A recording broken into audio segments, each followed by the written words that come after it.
ಆತ್ಮೀಯರಿಗೆ ಜ್ಯೋತಿಷ್ಪಥ ಚಾನಲ್ಗೆ ಸ್ವಾಗತ.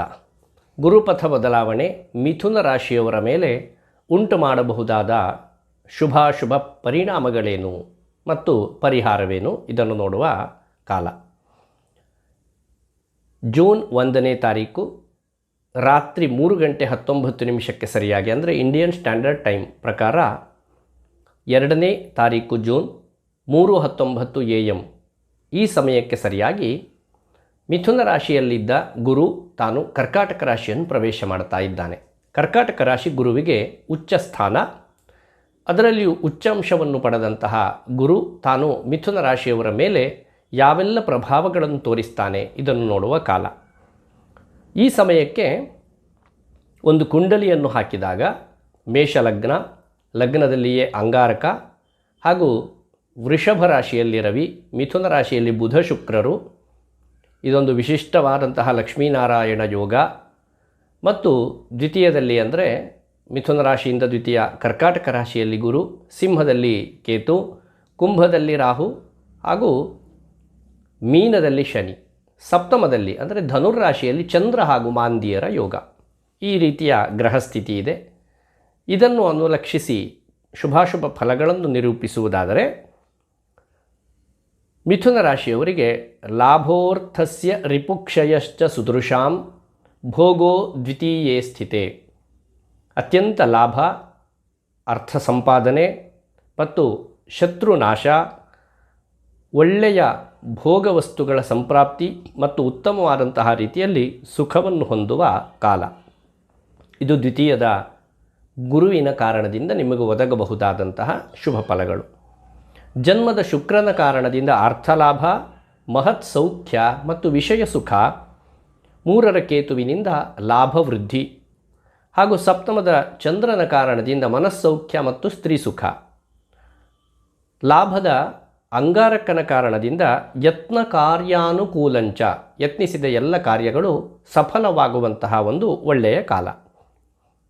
ಜನ್ಮದ ಬುಧ ಚಿತ್ತಕ್ಲೇಶವನ್ನು ಹಾಗೂ ಸ್ವಲ್ಪ ಮಟ್ಟಿನ ವಾತರೋಗ ಭೀತಿಯನ್ನು ಕೊಟ್ಟಾನು. ಸಪ್ತಮದ ಮಾಂದಿ ದಾಂಪತ್ಯ ವಿರಹ ಮತ್ತು ದಾಂಪತ್ಯ ಕಲಹವನ್ನು ಕೊಟ್ಟಾನು. ನವಮದ ರಾಹುವಿನ ಕಾರಣದಿಂದ ಪಾಪ ಬುದ್ಧಿ. ಇನ್ನು ಕರ್ಮಸ್ಥಾನದ ಶನಿಯ ಕಾರಣದಿಂದ ದುರ್ವ್ಯಾಪಾರ ಪ್ರವೃತ್ತಿ ಎನ್ನುವಂಥದ್ದು. ಇದು ಸ್ವಲ್ಪ ನಾವು ಜಾಗರೂಕರಾಗಿ ಪರಿಹಾರ ಮಾಡಿಕೊಳ್ಳಬಹುದಾದ ಒಂದು ವಿಷಯ. ಇಲ್ಲಿ ಮಾನಭಂಗ ಎನ್ನುವಂತಹ ಯೋಗವೂ ಇದೆ. ಅಂದರೆ ಮಾಡಬಾರದ ಯಾವುದೋ ಒಂದು ವ್ಯವಹಾರ ಮತ್ತು ವ್ಯಾಪಾರ, ಇದನ್ನು ಮಾಡುವುದರಿಂದ ಮಾನನಷ್ಟ ಉಂಟಾಗುತ್ತೆ. ಇದನ್ನು ನಾವು ನಿವಾರಿಸಿಕೊಳ್ಳಬಹುದು. ವ್ಯಯದ ರವಿಯ ಕಾರಣದಿಂದ ಸ್ಥಾನನಾಶ ಎನ್ನುವಂತಹ ಯೋಗ. ಗುರು ದ್ವಿತೀಯದಲ್ಲಿದ್ದು ಅಲ್ಲಿ ಉಚ್ಚನೂ ಆಗಿದ್ದಾನೆ. ಮಿಥುನ ರಾಶಿಯವರ ಷಷ್ಠ, ಅಷ್ಟಮ ಹಾಗೂ ಕರ್ಮಭಾವವನ್ನು ನೋಡುತ್ತಾನೆ. ಇದರ ಕಾರಣದಿಂದ ಶತ್ರುನಾಶ, ಯಾರೆಲ್ಲ ನಿಮ್ಮ ವಿರೋಧವನ್ನು ಮಾಡ್ತಾ ಇದ್ದರೋ ಅವರೆಲ್ಲ ನಿಮ್ಮ ಮಿತ್ರರಾಗುವಂತಹ ಒಂದು ಒಳ್ಳೆಯ ಕಾಲ. ಜೊತೆಗೆ ಯಾವ ಕಾರಣದಿಂದ ನಿಮ್ಮ ಶತ್ರುತ್ವವನ್ನು ಅವರು ಗಳಿಸಿದ್ರೋ ಆ ಕಾರಣ ನಷ್ಟವಾಗಿ ಅವರಲ್ಲಿ ಒಂದು ಒಳ್ಳೆಯ ಬುದ್ಧಿ ಜಾಗೃತವಾಗುವಂತಹ ಕಾಲ. ಹಾಗೂ ಸುದೀರ್ಘವಾದಂತಹ ರೋಗ ಬಾಧೆಯಿಂದ ಯಾರಾದರೂ ಬಳಲ್ತಾ ಇದ್ದರೆ ಆ ರೋಗ ಬಾಧೆ ನಿವಾರಣೆಯಾಗುವಂತಹ ಒಂದು ಒಳ್ಳೆಯ ಕಾಲ. ಹಾಗೂ ಯತ್ನಿಸಿದ ಎಲ್ಲ ಕಾರ್ಯಗಳು ಸಿದ್ಧಿಗೊಳ್ಳುವಂತಹ ಒಂದು ಶುಭ ಕಾಲ. ಉದ್ಯೋಗದಲ್ಲಿ ಪ್ರಗತಿ ಇರುವಂತಹ ಉದ್ಯೋಗ ವ್ಯವಹಾರ ಕ್ಷೇತ್ರಗಳಲ್ಲಿ ಔನ್ನತ್ಯವನ್ನು ಸಾಧಿಸುವಂತಹ ಕಾಲ.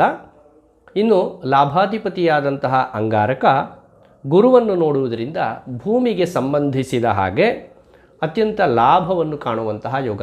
ಯಾರಾದರೂ ಭೂಮಿಗೆ ಸಂಬಂಧಪಟ್ಟ ಹಾಗೆ ಏನಾದರೂ ನಾವು ಹೂಡಿಕೆಯನ್ನು ಮಾಡುತ್ತೇವೆ ಅಂತ ಯೋಚನೆ ಮಾಡಿದರೆ ಇದು ಸಕಾಲ. ಕೆಲವರಿಗೆ ಗೃಹ ನಿರ್ಮಾಣ ಯೋಗ ಎನ್ನುವಂಥದ್ದಿದೆ ಮಿಥುನ ರಾಶಿಯವರಿಗೆ. ಹಾಗೂ ಉತ್ತಮವಾದಂತಹ ಗುರುಬಲ ಇದೆ.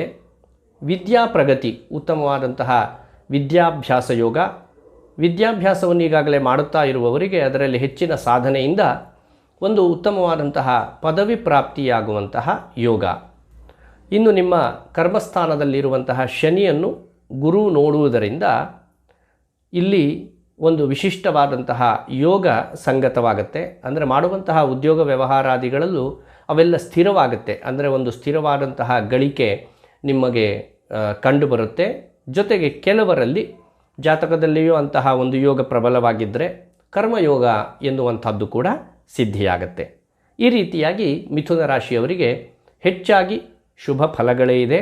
ಇರುವಂತಹ ಕೆಲವು ಅಶುಭ ಫಲ ನಿವಾರಣೆಗೆ ಬೇಕಾಗಿ ಲಕ್ಷ್ಮೀನಾರಾಯಣರ ಆರಾಧನೆ ಮತ್ತು ಶಿವ ಪಂಚಾಕ್ಷರಿ ಮಂತ್ರಾನುಷ್ಠಾನ ಇದನ್ನು ಮಾಡುವುದರಿಂದ ಅತ್ಯಂತ ಕ್ಷಿಪ್ರದಲ್ಲಿಯೇ ಪರಿಹಾರ ಬಂದೊದಗುತ್ತೆ. ಮೊದಲು ಕುಲದೇವತಾ ಆರಾಧನೆಯನ್ನು ಮಾಡಿ, ಆ ಬಳಿಕ ಲಕ್ಷ್ಮೀನಾರಾಯಣರ ಆರಾಧನೆ, ಸಮೀಪದಲ್ಲಿ ಲಕ್ಷ್ಮೀನಾರಾಯಣ ದೇವಸ್ಥಾನ ಇದ್ದರೆ ಅದರ ಸಂದರ್ಶನ, ಲಕ್ಷ್ಮೀನಾರಾಯಣ ಮೂಲ ಮಂತ್ರಾನುಷ್ಠಾನ, ಶ್ರೀ ಲಕ್ಷ್ಮೀನಾರಾಯಣ ಹೃದಯ ಪಾರಾಯಣ, ಶ್ರೀ ಲಕ್ಷ್ಮೀನಾರಾಯಣ ಹೃದಯ ಹೋಮ, ಈ ಎಲ್ಲ ವಿಧಾನಗಳಿಂದ ಪರಿಹಾರವನ್ನು ನೀವು ಮಾಡಿಕೊಳ್ಳಬಹುದು. ಓಂ ಐಂ ಹ್ರೀಂ ಶ್ರೀಂ ಶ್ರೀ ಲಕ್ಷ್ಮೀನಾರಾಯಣಾಯ ನಮಃ ಎನ್ನುವಂಥದ್ದು ಲಕ್ಷ್ಮೀನಾರಾಯಣರ ಮೂಲ. ಇದರ ಹೆಚ್ಚು ಅನುಷ್ಠಾನವನ್ನು ಮಾಡುವುದರಿಂದ ಶುಭವನ್ನು ಕಾಣ್ತೀರಿ. ಜೊತೆಯಲ್ಲಿಯೇ ಓಂ ನಮಃ ಶಿವಾಯ ಈ ಶಿವ ಪಂಚಾಕ್ಷರಿಯನ್ನು ಅನುಷ್ಠಾನ ಮಾಡುವುದರಿಂದ ಮಿಥುನ ರಾಶಿಯವರು ನಿಮಗಿರಬಹುದಾದ ಅನಿಷ್ಟ ಫಲಗಳನ್ನು ನಿವಾರಣೆ ಮಾಡಿಕೊಂಡು ಉತ್ತರೋತ್ತರ ಶ್ರೇಯಸ್ಸಾಗುವುದರಲ್ಲಿ ಯಾವುದೇ ಅನುಮಾನವಿಲ್ಲ. ದ್ವಿತೀಯ ಸ್ಥಾನಕ್ಕೆ ಗುರುವಿನ ಆಗಮನ ಆಗುವುದರಿಂದ ಹೆಚ್ಚು ಶುಭ ಫಲವನ್ನೇ ಕಾಣಿ ಎನ್ನುವುದಾಗಿ ನಾನು ಹಾರೈಸ್ತೇನೆ. ಮಿಥುನ ರಾಶಿಯವರಿಗೆ ಗುರು ಪೂರ್ಣಾನುಗ್ರಹವನ್ನು ಉಂಟು ಮಾಡಲಿ. ಶುಭವಾಗಲಿ. ಧನ್ಯವಾದಗಳು.